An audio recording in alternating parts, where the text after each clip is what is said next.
Ողջունում եմ բոլոր միացողներին, խոստացել էի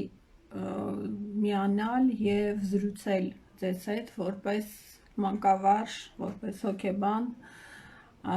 վերջերս շրջանառվող խնդրահարույց կոնվենցիայի թեմայով։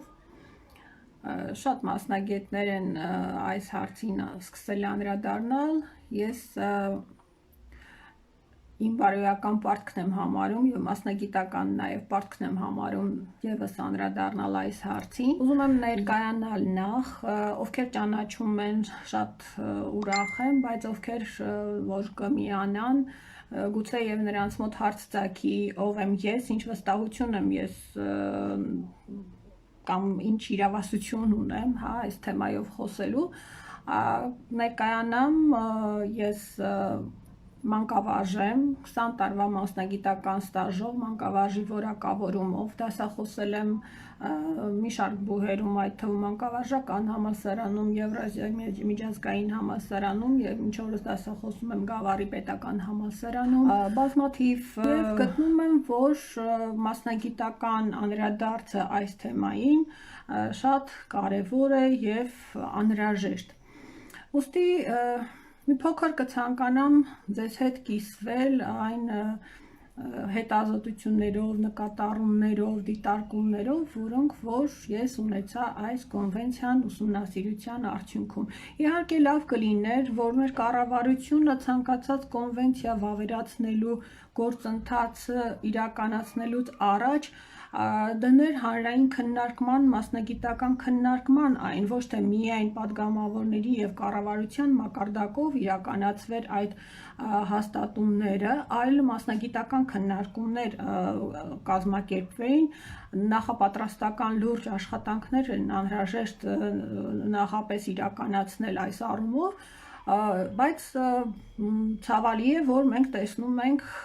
ինչ-որ առումներով արհամարհական վերաբերմունք մասնագետների նկատմամբ, մասնագիտական ինստիտուտների նկատմամբ, գիտական մտքի նկատմամբ արհամարհական վերաբերմունք և ցանկացած մասնագիտական խորը վերլուծություն պահանջող հիմնախնդիր այսօր կարծես լուծում է ստանում падգամավորների մակարդակով, որոնցից շատերը մասնագիտական ոչ համապատասխան պատրաստվածություն ունեն նման հարցերի նկատմամբ լուրջ վերաբերմունք ցուցաբերելու հարցում։ Եվ այստեղ մի քանի հարցեր է ինձ մոտ առաջանում, ինչու են երկրները, Եվրոխորհրդի բոլոր երկրները, այդ թվում նաև 46 երկրներ, ես չեմ նսեմացնում այդ երկրների մտավոր ներուժը, որոնք որ ընդունել են այս կոնվենցիան և նաև մեր ամեն դեպքում մտածող մարդկանց արժևորում են, որովհետև շատ մարդիկ են ներազեկվել, աշխատել այս ուղղությամբ և չեմ նսեմացնում, չեմ բացառում, որ այո իսկապես կա այդ խնդիրը, քանի որ ինքս էլ մասնագիտական գործունեության առումով բախվել եմ սեռական բռնության և սեռական շահագործման բազմաթիվ դեպքերի հետ, քանի որ մենք բացառություն չենք կազմում այդ առումով և խնդիրը իսկապես առկա է և անհրաժեշտություն կար այս խնդրին անդրադառնալու, բայց այստեղ այս կոնվենցիայում կան մի քանի խնդրահարույց հարցեր և ընդհանրապես կանոնակարգերի մեջ կոնվենցիաների ընդունման և իրականացման հարցում կան որոշակի հարցեր, որոնք ինձ մոտ ամեն դեպքում այս տագնապը առաջացնում են, ինչ կլինի հետո, ինչ կլինի արդյոք։ Եվ այդ հարցերից մի քանիսը ուզում եմ ձեզ հետ կիսվել։ Նախ առաջինը, ինչու են տարբեր երկրներ ընդունում Եվրոխորհրդի այսպես կոչված ոչ պարտադիր տարբեր կոնվենցիաներ։ Ինչու են մեզ պարտադրում այդ կոնվենցիաները։ Ես այս հարցի շուրջ բավականին խորհել եմ շատ երկար, իհարկե չեմ ասի իմ անձնական պատասխանը, բայց ձեզ խորհելու առիթ եմ տալիս։ Ինչու են ԱՄՆ և Եվրոմիությունը ահռելի մեծ գումարներ ներդնում, հատկացնում կոնվենցիաներից բխող ծրագրերը այլ երկրներում իրականացնելու համար, երբ դրանք իրենց արդյունավետությունը չեն ապացուցել իրենց իսկ երկրում։ Այս հարցերի շուրջ խորհելու ժամանակ ես իմ առողջ տրամաբանությունը ըստիս հուշում եմ, որ յուրաքանչյուր կողմ ունի իր շահը։ Այդ շահերի տեսակետից մի քանի իրական դրդապատճառներ, շահեր կարող եմ ասել, որոնք եւս խորհելու առիթ են տալիս։ Իրականում շատ գեղեցիկ ձևակերպված կոնվենցիա է, ահռելի աշխատանք է տարված, շատ լուրջ խնդիրները բարձրացված։ Կարծում եմ, եթե բացեք եւ կարդաք ամբողջ կոնվենցիայի նկարագրի մեջ շատ քիչ կետեր կան, որոնք կարող են ինչ-որ թաքնված խնդիրներ առաջ բերել։ Դրանք խոսում են երեխաների պաշտպանության մասին, սեռական ոտնձգություններից, սեռական բնույթի բռնություններից, որոնք իրականում վերջին շրջանում բավականին շատացել են։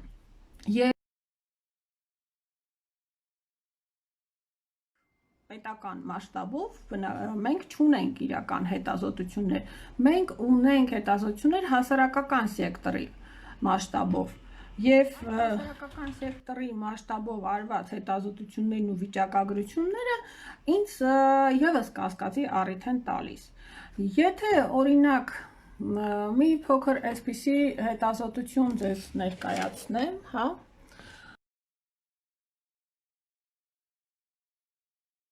այս հետազոտությունները, որոնք իրականացվել է բացահասարակության հիմնադրամի կողմից, արվել է 2015-ից 17 թվականների շրջանակներում եւ դրանք ցույց են տալիս, որ սեռական բռնության ենթարկված երեխաների թիվը 2015 թվին եղել է մոտավորապես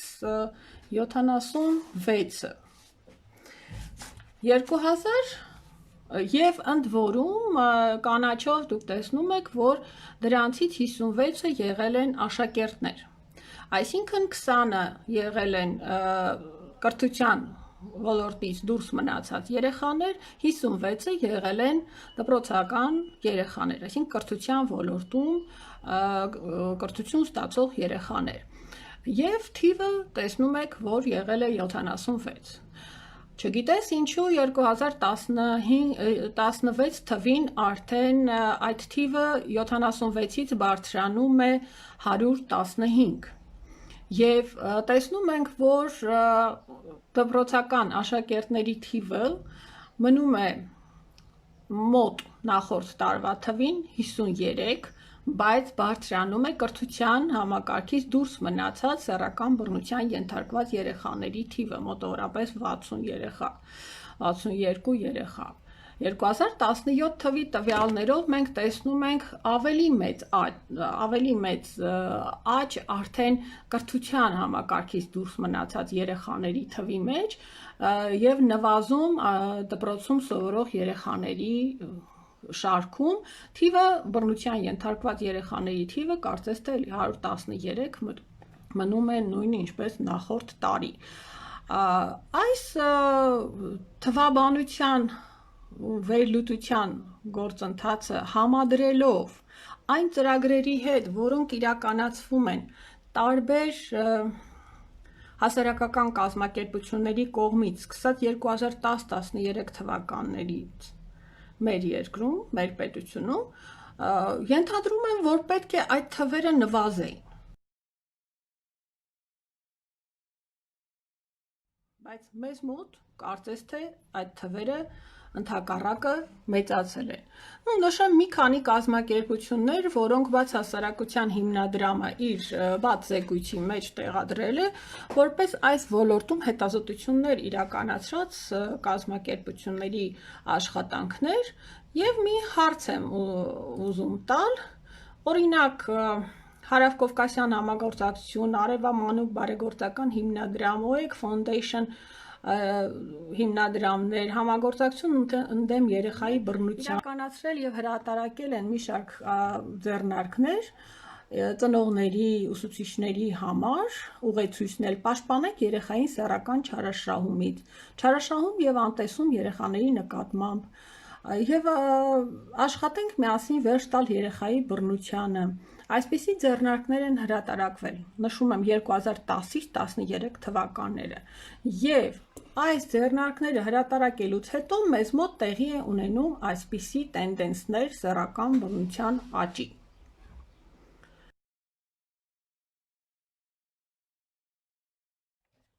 Այս հարցադրման կոնտեքստում էլ մի քանի այլ հարցեր են ծագում, քանի ծնողներ են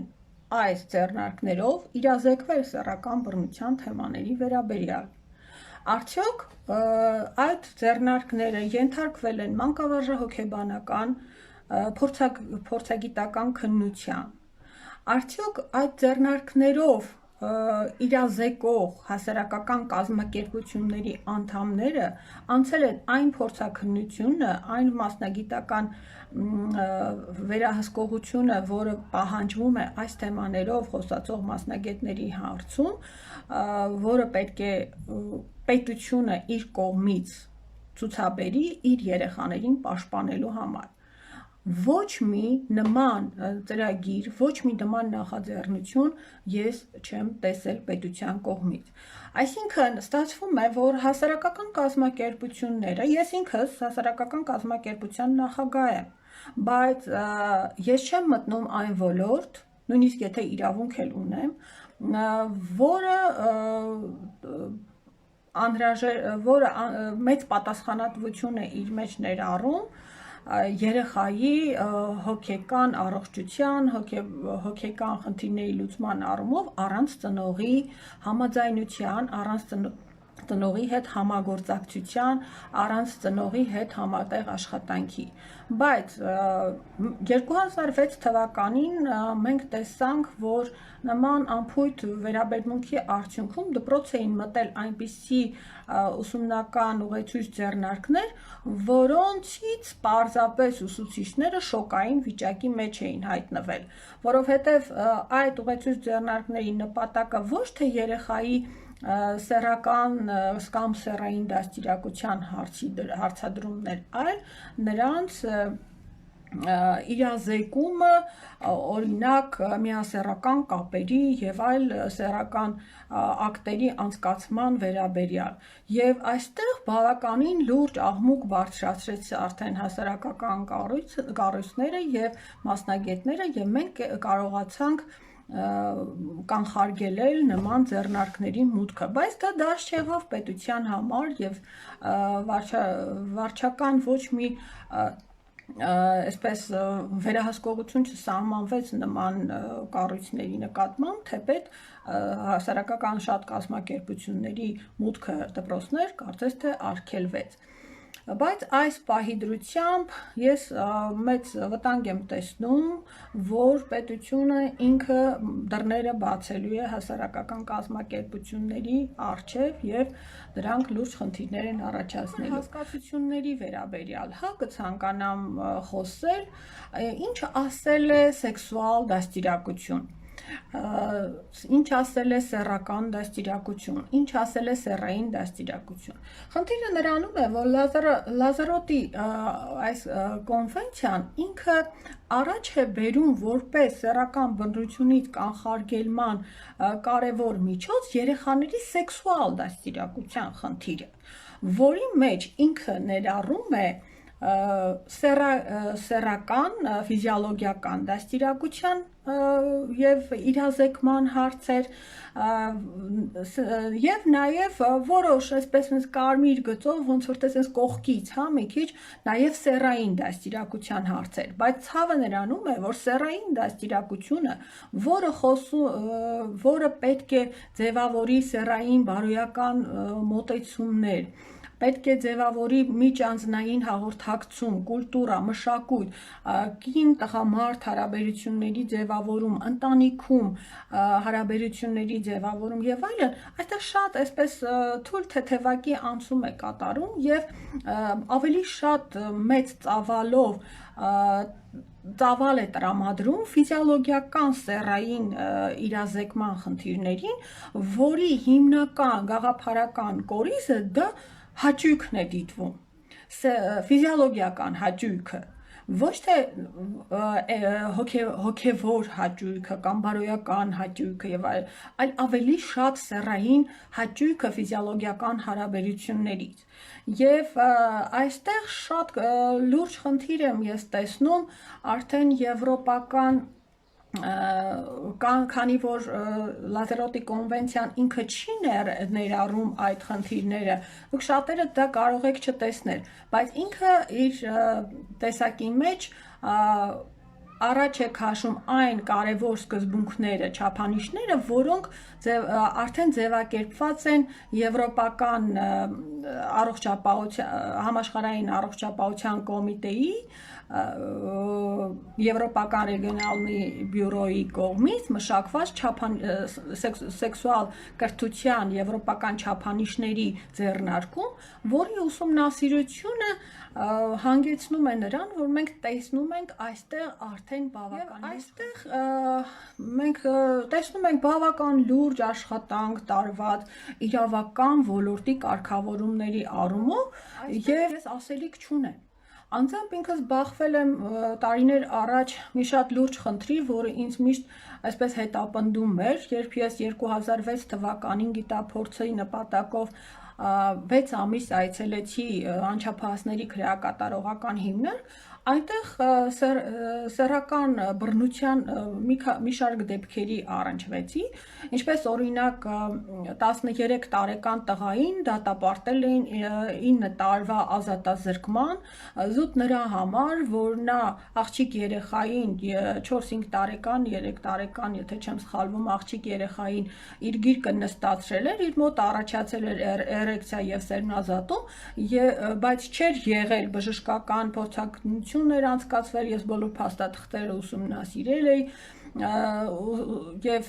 ոչ մի բռնության հետք չկար, ուղղակի անչափահասի, այսպես սեռահասունացման շրջանում տեղի էր ունեցել նման երևույթ, բայց տղային դատապարտել էին 9 տարի ազատազրկման միայն նրա համար, որովհետեւ ինքը ճակերտներով ասած տեր չուներ Ինքը գյուղում մեծացած միակողմանի ծնողազուրկ, այսպես դաստիարակության եւ կրթության ոլորտից դուրս մնացած տղա երեխա էր, բայց բավականին լավ մարդկային հատկանիշներով, ուղղակի դաստիարակության եւ չմշակվածության արդյունքում տղան հայտնվել էր նման իրավիճակում Այս դեպքում մենք տեսնում ենք, որ դեռահասը իր սեռահասունացման, օքեբանական, ֆիզիոլոգիական առանձնահատկությունների չհաշվառման արդյունքում դատապարտվել էր ամբողջ կյանքում, դա նրա համար արդեն դառնում է պիտակ եւ ճակատագրական մի լուրջ սխալ, որը կարող էր չլինել, եթե ասենք թե այդ երեխայի ծնողների կողմը ինչ որ այսպես աղմուկ չբարձրացնեին փող շորթելու եւ այլնի նպատակով եւ սակայն տեսնում ենք նաեւ նույն քրեակատարողական հիմնարկում հանդիպել եմ այնպիսի դեպքերի որ տղաները իրենք սեռական բռնության են ենթարկում մեկ այլ տղայի բայց այդ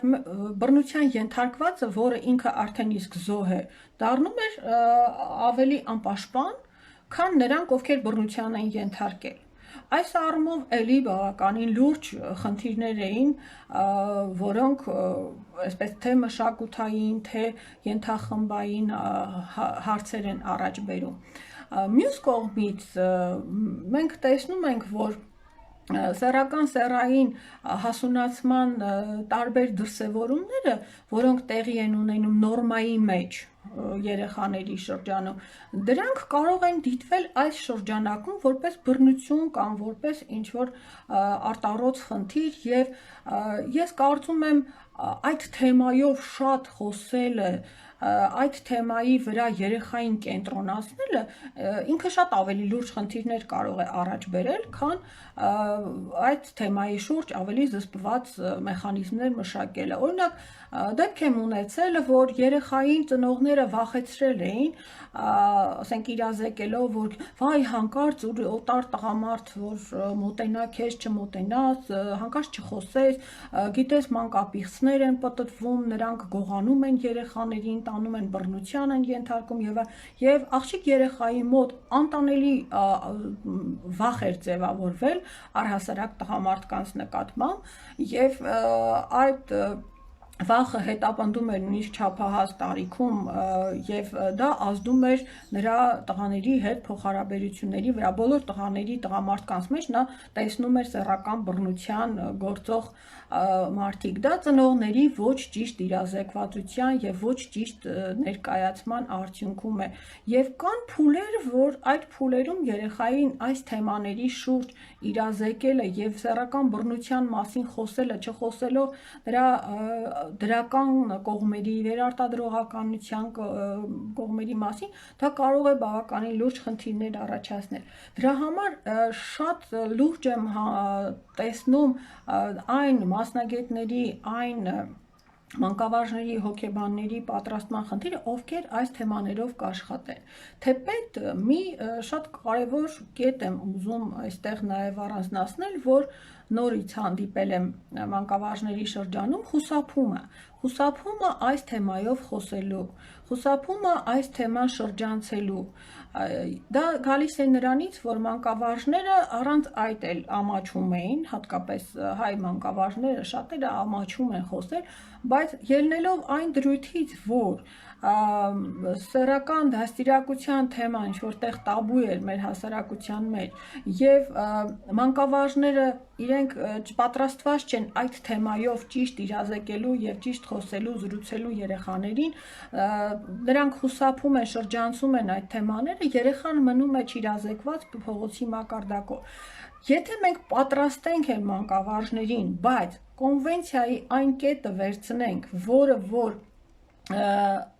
վերահսկողություն է սահմանում այդ մանկավարժների նկատմամբ այդ մանկավարժները ովքեր որ այդ թեմայով կարող են խոսել կարող են սխալ հասկացված լինել նրանք էլի վախենալու են խոսել այդ թեմայով որպեսզի հանկարծ նրանք այդ թեմայի ասված յուրաքանչյուր խոսքը յուրաքանչյուր իրենց մեկնաբանությունը սխալ չմեկնաբանվի եւ հանկարծ իրենց չդիտեն որպես սեռական ոտնձգություն իրականացնողներ այսինքն այստեղ նորից մենք բախվելու ենք հակասությունների հակադրությունների եւ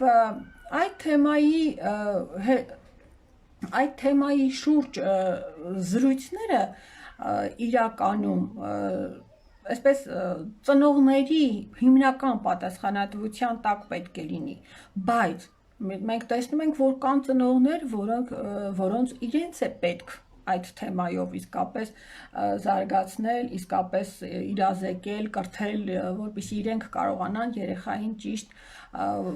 ճիշտ ուղղության վրա դնել, որպեսզի չձևավորեն եւ սեռական շահագործման կամ բռնության նկատմամբ տագնապային բարձր մակարդակ որովհետև իրականում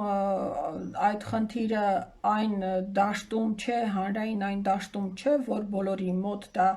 դառնա այդ աստիճան քննարկման թեմա, դա պարբերաբար թեթև այսպես առիթների դեպքում լինում են եւ դարեր շարունակ մարդիկ իրազեկվել են, այդպես չի, որ սեռային ֆիզիոլոգիական զարգացումը, դաստիարակությունը մարդկության շրջանում հատուկ այսպես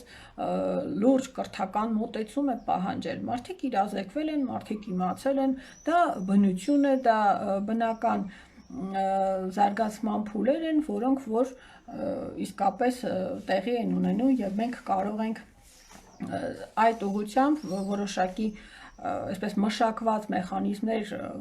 ձևավորել, բայց իրականում ոչ այդ ուղղությամբ ձևավորել, որ երեխային հատկապես այսպես շեշտադրված, որ դու պետք է ճանաչես քո մարմինը, որպեսզի սեռական բռնության չենթարկվես, եւ դու պետք է ճանաչես քո մարմինը հաճույք ստանալու նպատակներով։ Այսինքն ինձ մոտ տպավորությունը այնպիսին էր, որ սեքսուալ դաստիարակության եվրոպական այդ մատրիցայի թեմատիկ բովանդակություն ուսումնասիրելուց ինձ մոտ այն տպավորությունն էր, որ այդ թեմաներն են ավելի խնդրահարույց, քան ինքը կոնվենցիան, որը իր իրավական կարգավորման առումներով բավական դրական կողմեր ունի եւ այս առումով մենք շատ գործ ունեն ավելի շատ իրավաբանները այստեղ իրականացնելու եւ արկա դեպքերի հիման վրա բնականաբար դա պետք է արվի եւ մտավախությունս այստեղ ավելի շատ հենց մանկավարժական հոգեբանական կողմերի հաշվառման խնդրի վրա է շեշտված, որոնք որ ես չգիտեմ, այսպես շատ լուրջ եմ վերաբերվում եւ կարծում եմ, որ այստեղ գիտական հանրությունը իր լուրջ ներդրումը պետք է ունենա եւ կարողանա մշակել ազգային, մշակութային, բարոյական արժեհամակարգին համապատասխան սեռական դաստիարակության, սեռային դաստիարակության եւ սեքսուալ դաստիարակության մեթոդաբանություն։ Եվ սեռային դաստիարակությունը, սեռականից եթե սկսեմ, սեռական դաստիարակությունը դա երեխային իր ֆիզիոլոգիական, սեռական առանձնահատկությունների մասին իրազեկումն է, որը կոնվենցիայի մեջ ըստ իս բախվում է մի շատ լուրջ խնդրի։ Եթե դուք ծանոթանաք կոնվենցիային, դուք կտեսնեք, որ այստեղ սեռական դաստիարակություն, սեռաֆիզիոլոգիական ասեմ, որ ավելի պարզ լինի։ Սեռաֆիզիոլոգիական դաստիարակության մեջ լղոզվում է սեռերի տարբերությունը եւ այստեղ առանձին մի շեշտադրված փակագծով անընդհատ նշվում է միասեռական կապերի մասին։ Այսինքն դրական եւ ողջունելի է դիտվում միասեռական կապերի տեսակը որպես նորմա, որպես նորմատիվային երևույթ։ Ինձ համար շատ այսպես տարակուսելի է, երբ միասեռական կապերի ֆիզիոլոգիական առանձնահատկությունների կոնտեքստում ես տեսնում եմ, որ խոսք է գնում օրինակ 50-րդ էջում հղիության մասին եւ նշվում է այդ թվում նաեւ միասեռական կապերի ժամանակ հղիության դեպքերի վերաբերյալ գենդերային սեռային ֆիզիոլոգիական առանձնահատկությունները նույնականացվում են գենդերայինի հետ, այսինքն գենդերայինը մենք դիտում ենք սեռայինը, կին տղամարդ, այստեղ նույնականացվում է եւ երեխային ինչ որ առումներով սովորեցվում է հաճույք ստանալ սեռական ակտից։ Իսկ դա արդեն հատկապես 51 էջում ես տեսնում եմ այդտեղ 12-15 տարեկաններում առաջադրված թեմաների շրջանակներում, երբ խոսում է սեռական հաճույքների մասին, սեռական պաշտպանվածության մասին, անվտանգ սեքսի մասին եւ այլն, դա ինստինկտյան արդեն իսկ երեխաների մոտ հետաքրքրություն է առաջացնում եւ ինստինկտյան երեխաների գիտակցության մեջ ֆիքսում է այդ սեռական ակտի նկատմամբ այն այսպես կապվածությունը, որը իրեն կարող է տանել արդեն սեռական հարաբերությունների։ Այստեղ մի լուրջ այսպես գիտական կոնցեպտի քննարկման հանգեցի, օրինակ Ֆրոյդի տեսությանը, եթե ծանոթ եք Ֆրոյդի տեսությանը, շատերը գիտեն Ֆրոյդի տեսությունը որպես անձի հոգեբանական խնդիրների եւ անձի զարգացման հիմքում սեռական լիբիդոյի տեսության որպես հեղինակ, բայց Ֆրոյդը իր հայեցակարգի մեջ ունի շատ հետաքրքիր մոտեցումներ, օրինակ նա արտահայտել է այսպիսի գաղափար, որ կենդանի էակ մարդ է դառնում միայն իր բնության հիմնարար վերափոխման միջոցով, իր բնության, այսինքն սեռաֆիզիոլոգիական, ասեմ այսպես, ֆիզիոլոգիական բնության վերափոխման միջոցով, ինչը ազդում է ոչ միայն բնազդի նպատակների, այլ դրանց արժեքների վրա, այսինքն նպատակներին հասնելու կարգավորումներ է ստեղծում, սկզբունքներ է ստեղծում։ Սա ինչպես համադրենք նաև Մասլոուի, պահանջմունքների տեսությանը, Մասլոուի պահանջմունքների բուրգին մենք գիտենք, որ առաջնային պահանջմունքների շարքում դասվում են նաև մարդու սեռական վերարտադրողական պահանջմունքները։ Եկեք պատկերացնենք մարդու, որը չի կառավարում իր սեռական բնազդները, ինչպես շատ կենդանիներ, եւ տրվում է այդ բնազդներին հաճույք ստանալու նպատակով, որովհետեւ իրեն սովորեցնում են, որ դա անհրաժեշտ է, դա ֆիզիոլոգիական առողջություն է, դա դու պետք է կարողանաս հաճույք ստանաս այդ կյանքից եւ բայց այդ հաճույքը պետք է անես քեզ անվտանգությունը ապահովելով, այսինքն օգտագործելով հակաբեղմնավորիչ միջոցներ, օգտագործելով պահպանակներ, օգտագործելով,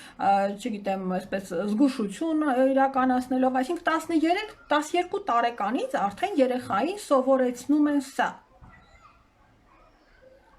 Ինստինկտյան սեռահասունացման ֆիզիոլոգիական այս ակտիվ փուլում, երբ երեխային սկսեն նման թեմաներ հաղորդել, փոխանցել, բնական է, որ երեխայի մոտ գիտակցական կառավարումը այս տարիքում շատ ցածր մակարդակի լինելով, սկսում է ֆիզիոլոգիական բուռն հորմոնալ պրոցեսներ իրականանալ եւ երեխան կարող է չկառավարել իր սեռական բնազդները։ Ֆրոյդը պնդում է, որ սեռական բնազդները կառավարում են բարձրագույն գիտակցությունով։ Բարձրագույն գիտակցությունը դա ըստ Վիգոտսկու, ըստ Լուրիայի, դա մեր գլխուղեղի զարգացման այն բարձրագույն փուլն է, որը սկսում է գործել բարոյական նորմերի, հասարակական նորմերի, կանոնների ազդեցության ներքո։ Այս նորմերը ստորադասելով ֆիզիոլոգիական սեռային դաստիարակությանը,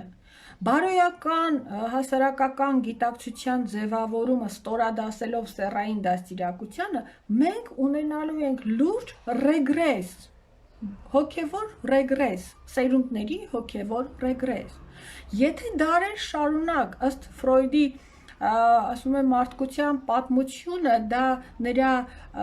սեռական լիբիդոյի կառավարման անցնելու պատմությունն է, հա? Այսինքն մարդու ամբողջ մարդկության քաղաքակրթության զարգացման պատմությունը Ֆրոյդը դիտում է որպես մարդու ինքնակառավարման բարձրագույն գիտակցության զարգացման եւ այդ բնազդները կառավարելու ուղի։ Բայց մենք տեսնում ենք, որ կա այսօր նոր հայեցակարգեր, նոր մոտեցումներ, որոնք առաջ են բերում ազատ մարդու գաղափարախոսությունը եւ այդ ազատ մարդու գաղափարախոսությունը, որը հաճույքների վրա հիմնված կենսակերպ է վարում, ինքը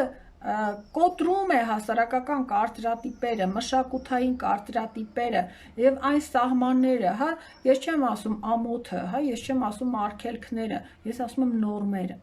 Եվ այդ նորմերը, որոնք պահպանվել են դարեր շարունակ եւ պահպանել են մարդկությունը ինչ որ առումներով բարոյական մաքրության սահմաններում եւ ստեղծել են ընտանիք ինստիտուտը, ստեղծել են մարդկային դրական փոխհարաբերություններ եւ այլն, այս կոնտեքստում ես չեմ տեսնում այդ մատրիցան, սեքսուալ դաստիարակության մատրիցան ինքը ընտանիք կառույցի մասին գրեթե չի խոսում։ Չի խոսում վերարտադրողականության դրական կողմերի մասին, ինքը խոսում է աբորտների մասին, ինքը խոսում է կանխարգելման մեխանիզմների մասին, այսինքն բաներ, որոնք այսօր ինչքան շատ են խոսում, ըստ իս այնքան շատանում են այդ երևույթները։ Ինչքան դրանք ինչ որտեղ եղել են սահմանափակված եւ ինչ որ առումներով կանոնակարգված, հա, հասարակական գիտակցության մեջ, գուցե եւ մասնագիտական գիտակցության մեջ, եւ այնքան ըստ իս այդ սահմանափակումները կառավարելի են դարձրել սեռական բնազդները, բայց բաց սեռական թեմաներով խոսելը հատկապես 4 տարեկան երեխաների հետ խոսել մաստուրբացիայի մասին, երբ որ մենք հոգեբանական աշխատանքում բախվում ենք այն խնդրի հետ, որ երեխան այնքան է տարվում այդ երևույթով, որ հոգեկան խնդիրներ է առաջանում։ Այսինքն համարել դա նորմալ, համարել, որ պետք է երեխայի հետ խոսել, որ դա նորմալ է, որ դու այդ երևույթն ես իրականացնում, Եվ չդիտել, որ դա ունի իր լուրջ հոգեբանական եւ ֆիզիոլոգիական խնդիրները, այն որ հիգիենայի կանոններ կան այստեղ, որոնք կարող են խախտելով երեխայի մոտ առաջացնել հիվանդություններ, հազարի խնդիրներ, այստեղ երեխան չի կարող դա գիտակցել եւ հասկանալ։ Այստեղ մենք խաղի միջոցով, հեքիաթների միջոցով երեխային փորձում ենք շեղել այդ երևույթից։ Մենք եթե ծնողներ դեպք եմ ունեցել, որ 2.5 տարի, 2.5 տարեկանից մինչև 4.5 տարեկան երեխան տառապել է, բառիզբուն իմաստով տառապել է ծնողների հետ միասին, նա մեծի նման այդ երևույթը այնքան է իրեն տարել, որ երբ իր մոտ սկսել են այդ նոպաները, ինքը ոչինչ չի տեսել։ Եվ այդ երեխային մենք վերականգնեցինք միայն այսպես 1-2 թերապիայով, հեքիաթ թերապիայով կարողացանք բարձրագույն գիտակցության միջոցով, երեխայի բարձրագույն գիտակցության միջոցով կառավարելի դարձնել այդ երևույթը, որը կարող էր հանգեցնել բավականին լուրջ հիվանդությունների եւ հոգեկան եւ ֆիզիոլոգիական, բայց ես տեսնում եմ այս մատրիցայի մեջ, սեռական դաստիարակության մատրիցայի առաջարկվող թեմատիկ մատրիցայի մեջ ես տեսնում եմ այդպիսի թեմաներ, որոնք առաջարկում են 4 տարեկանից։ Իհարկե այնտեղ դրականորեն կարելի ասել, որ շեշտվում է ըստ երեխայի առանձնահատկության, ըստ երեխայի պահանջի, ըստ երեխայի կարիքի եւ այլն, բայց այստեղ է վտանգը հենց արդյոք այն մասնագետները, որոնց որ կվերապատրաստեն, որոնց որ կասեն գնացեք եւ այս թեմաներով իրազեկեք, արդյոք նրանք կարող են այդ նրբություններին տիրապետել, որպեսզի երեխայի մոտ չառաջացնեն այդ երևույթի նկատմամբ ավելի մեծ հետաքրքրություն կամ ավելի մեծ վախ կամ ավելի մեծ տագնապ։ Այստեղ բավականին անելիքներ ունի մասնագիտական կոնտինգենտը, մասնագիտական խումբը, որ ես կարծում եմ Հայաստանում շատ պասիվ է այս ուղղությամբ աշխատում եւ այս ոլորտում գիտական հետազոտություններ գրեթե կարելի ասել բացակայում են եւ ամբողջ ծանրաբեռնվածությունը իրազեկման, եթե թողնվի հասարակական սեկտորի վրա, ինչպես այսօր է տեղի ունենում, ինչ որ այսօր է կատարվում, բավականին մեծ վտանգների առաջ կարող են կանգնել։ Ինչու, որովհետեւ պետական սեկտորը վերահսկվում է, հասարակական սեկտորը ոչ։ Հասարակական սեկտորը կարող է անել շատ բաներ, կարող է անել ոչ մասնագիտական մակարդակով, բայց ինքը գումար բերի եւ այդ գումարի պատճառով պետական վարչական ապարատը աչքերը փակի խնդիրների վրա։ Այստեղ եմ ես տեսնում լուրջ վտանգը, այստեղ եմ ես տեսնում, որ հասարակական սեկտորների շահագրգռվածությունը այս կոնվենցիայի վավերացման առումով, որովհետև դա լուրջ դռներ է բացում այս ուղղությամբ ծրագրեր իրականացնելու, մեծ գումարներ ստանալու եւ պետական վարչական համակարգի հետ գործընկերային, այսպես շակերտավոր գործընկերային հարաբերությունների մեջ մտնելու առումով դա շատ ձեռք է տալիս պետությանը, որտեղ գումարներ են մտնում գրանտների միջոցով, գումարներ են մտնում, բայց այս նուրբ խնդրի վերաբերյալ գրանտներ բերելը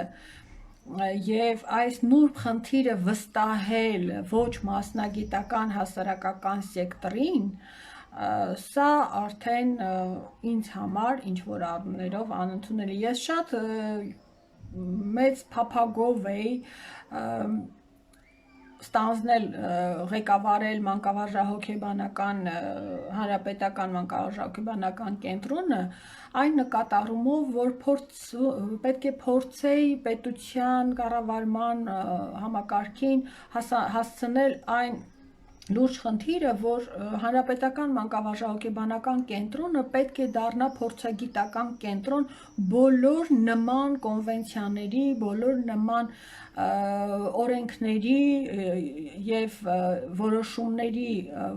իրականացման հարցում, այդ թվում նաև դպրոցական դասագրքերի մանկավարժահոգեբանական վերլուծության, տարբեր ծրագրերի, հասարակական ծրագրերի եւ այլնի մանկավարժահոգեբանական փորձագիտական վերլուծության առումով պետք է դառնար փորձագիտական կենտրոն, որը պետք է իր եզրակացությունները տար, արդյոք այդ ծրագրերը, հայեցակարգերը կամ կոնվենցիաների դրույթների իրականացումը եւ այլն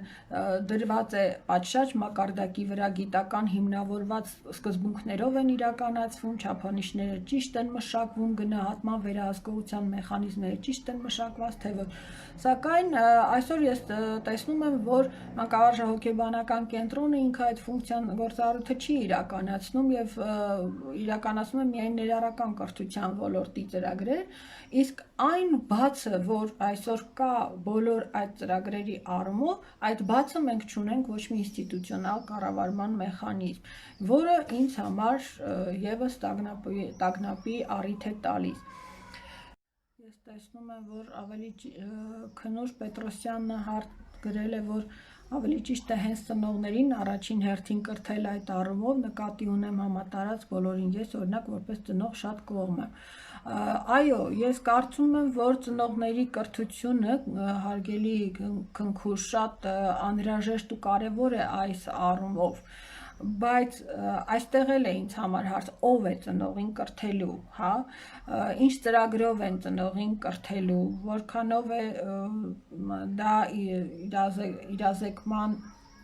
հոգեբանական գործոնները ապահովելու, որովհետև ասացի, ծնողներին էլ, եթե օրինակ շատ խոսում ես բռնությունից, սեռական բռնությունից, ծնողի մոտ կարող է առաջանալ իր երեխայի համար բարձր տագնապայնության մակարդակ, գերպաշտպանություն առաջանա ծնողի մոտ երեխայի նկատմամբ եւ դա փոխանցվի երեխային եւ երեխայի մոտ առաջանա բարձր էլի տագնապայնություն հակառակ սեռի ներկայացուցիչների նկատմամբ կամ մեծահասակների նկատմամբ, ասենք թե օրինակ անընդհատ ասում է, վայ, եթե հանկարծ քեզ կպնեն, Բալիկ ջան, ուրեմն դա սեռական ոտնձգություն է, հա, դու անպայման կգաս ինձ կասես, եթե ինչ-որ մեկը քեզ փորձի գրկի կպնի։ Երեխայի մոտ արդեն հարևանը կարող է վերցնի, նստացնի գրկի երեխայի, նստացնի մեկ ուրիշ տեղ, երեխան գա բողոքի ծնողին, ասի ինքը ինձ գրկել է եւ դա դառնա միջ անձնային հարևանների միջև լուրջ կռիվ, հա։ Այսինքն այստեղ տագնապայնությունը չբարձրացնելու խնդիր կա, այստեղ իրազեկումը կառավարելու նպատակով պետք է արվի, իրազեկումը պետք է շատ նուրբ ձևով արվի, որ ոչ թե վախի մթնոլորտ ձևավորվի, այլ երեխայի իր տարիքին համապատասխան նուրբ հասկացություններով այդ մեխանիզմները, պաշտպանական մեխանիզմները ձևավորվեն, որովհետև եթե երեխային ասում ենք, ասենք թե օտար ջաջան, որ քեզ գա ձեռքդ բռնի տանի, հանկարծ չգնաս։ Մենք բոլորս դա ասում ենք մեր երեխաների պաշտպանության համար, համաձայն եք, բայց պատկերացրեք, Աստված մի արարած է, երեխան կորել է։ Այստեղ եւ ինչ որ մեկը ուզում է երեխային ուղղորդել տուն։ Այս կոնտեքստում, այս սեռական բռնության, ոտնձգության կոնտեքստում մարդը կարող է հայտնվել շատ բարդ իրավիճակում։ Եթե երեխայի ձեռքը բռնի, ինքը ճանապարհ անցկացնի, որ երեխային տանի օրինակի համար իր տուն, ոստիկանը բռնի, ասա կարող է մարդուն մեղադրել սեռական ոտնձգության մեջ, բայց օգնելու նպատակ ունի։ Սա բերելու է նրան, որ մարդիկ վախենալու են երեխաներին հպվել, երեխաների հետ շփվել, երեխաներին կպնել, այսինքն պետք ուռճացնել այս ամենը ուղղակի լրատվական միջոցներում եւ այլն, կարծում եմ այդ կարիքը այդպես անհրաժեշտ չէ, բայց իրազեկումը բնականաբար մեծ եւ կարեւոր խնդիր է։ Հասարակական սեկտորի ավելի շատ է, դա է պատճառը, որ իրենք այս հարցը այսպես բարձրացնում են եւ շահարկում են, որպեսզի ծրագրեր բերեն, Ես ձեզ ցույց տվեցի բազմաթիվ ծրագրեր են եղել, բայց այդ ծրագրերի ծնողների իրազեկման ծրագրեր են եղել, դրանք տպվում են եւ չեն հասնում հասցեատիրոջը։ Որտեղ չկա համապատասխան նախ վերահսկողական մեխանիզմներ, չկա պետական կառավարման մեխանիզմներ այս գործընթացի, բայց հասարակական սեկտորին դա ձեռք է տալիս եւ իրենք աշխատելու են այս ուղղությամբ։ Նույնիսկ եթե ոչինչ էլ չանեն, ես համոզված եմ, որ չեն էլ անելու, չգիտեմ ինչեր չեն անելու, տպելու են, ընդհանրապես ձեռնարկներ են տպելու, գումարներ են բերելու, պետք չի այդպես վախենալ։ Ես համոզված եմ, որ իրավական սեկտորները չգիտեմ ինչ չի աշխատելու, որովհետև չկա եվրոպական այսպիսի լուրջ ինչ-որ պարտադրանք, վերահսկողություն, կա ընդհանրապես առաջարկ, կանես, չես անի։ Այսինքն այստեղ վախենալ, տագնապ բարձրացնել այս կոնվենցիայի առումով մեծ խնդիր չեմ տեսնում, բայց ավելի խնդիրը, ասում եմ, տեսնում եմ, երբ գործը հասնի բովանդակային, ով դա կանի եւ ինչպես դա կանի։ Նաև մեկ այլ խնդիր եմ տեսնում այստեղ, թե ինչու են շատացել այդ դեպքերը, ինչու են շատացել այդ սեռական բռնություն գործող անձանց թիվը, այստեղ եւս տեսնում եմ հասարակական լուրջ խնդիր։ Այդ ինչուի պատասխանները մի քանիսը կարող են լինել։ Նախ ասեմ, որ սեռական բռնության ենթարկող անձիկ, հատկապես մանկապիղծները երեխաների նկատմամբ ենթարկող անձիկ, իրենք չեն կարող համարվել հոգեկան առողջ մարդիկ, հոգեբանորեն առողջ մարդիկ։ Դրանք այն մարդիկ են, ովքեր ունեն թույլ բարոյական կարգավորման մեխանիզմներ, բարձրագույն գիտակցությունը չի կառավարում նրանց սեռական բնազդները, սա հոգեկան առողջ վիճակ չի կարող համարվել։ Իսկ ինչու են այդ մարդիկ շատացել։ Այստեղ եւս մենք լուրջ խնդիր կարող ենք բարձրացնել, որովհետեւ ես կարծում եմ, որ այստեղ դաստիարակության եւ իրազեկման դիսբալանս է։ Իրազեկում ենք, բայց չենք դաստիարակում։ Իրազեկում ենք, որ կա երևույթը, բայց չենք դաստիարակում այդ երևույթը ինչպես կառավարել։ Այստեղ կա իմանալու, ազատ լինելու եւ բարոյական կառավարման մեխանիզմների անհամաչափություն, որովհետեւ լավ է, որ դու գիտես, որ կա ֆիզիոլոգիական, ասենք թե հաճույքի զգացումը, լավ է, որ կա սեռական եւ սեռային դաստիարակության իրազեկման ծրագրեր եւ այլն, բայց եթե չկա բարոյական կառավարման մեխանիզմները դրա հետ համաչափ ընթացող, դա կարող է բերել անհամաչափ լուրջ դժվարությունների։ Ինչու է շատացել սեռական բռնություն գործադրող անձիկ։ Ես կարծում եմ այստեղ նաև հասարակության անտարբերությունն է խնդիրը, որովհետև մենք անտարբեր ենք լինում մարդկանց փոքրիկ պահանջմունքների նկատմամբ, կարիքների նկատմամբ, դարձել են մեկը մյուսի նկատմամբ թշնամական վերաբերմունք ձևավորող եւ այլն, այստեղ հոգեվոր արժեհամակարգն է բավականին այսպես նսեմացվել, ստորադասվել։ Ես կարծում եմ, որ նաև գուցե ինչու ոչ սերմանված վախը, փոքրուց սերմանված վախը սեռական բռնության ենթարկվելու, սեռական ոտնձգության ենթարկվելու, սա եւս կարող է արդեն չափահաս մարդկանց մոտ առաջացնել այնպիսի հոգեկան վիճակներ, որոնք որ առաջ կարող են բերել հոգեկան շեղումներ եւ խնդիրներ, եւ այդ մարդիկ իրենք դառնան սեռական բռնություն գործադրողներ, մերժված լինելով նորմալ ամուսնական կյանք ունենալու հնարավորությունից, մերժված լինելով սոցիալական վիճակի պատճառով նորմալ սեռական ընտանեկան կյանք ունենալու հնարավորությունից եւ այլն, այդ մարդիկ կարող են այնքան իջնել, որ դառնան սեռական բռնություն գործադրող սուբյեկտ։ Եվ հատկանշական է, որ հենց սեռական բռնության ենթարկված նաև երեխաների մեծ մասը, դրանք սոցիալապես անապահով եւ կրթությունից դուրս մնացած երեխաներ են շատերը։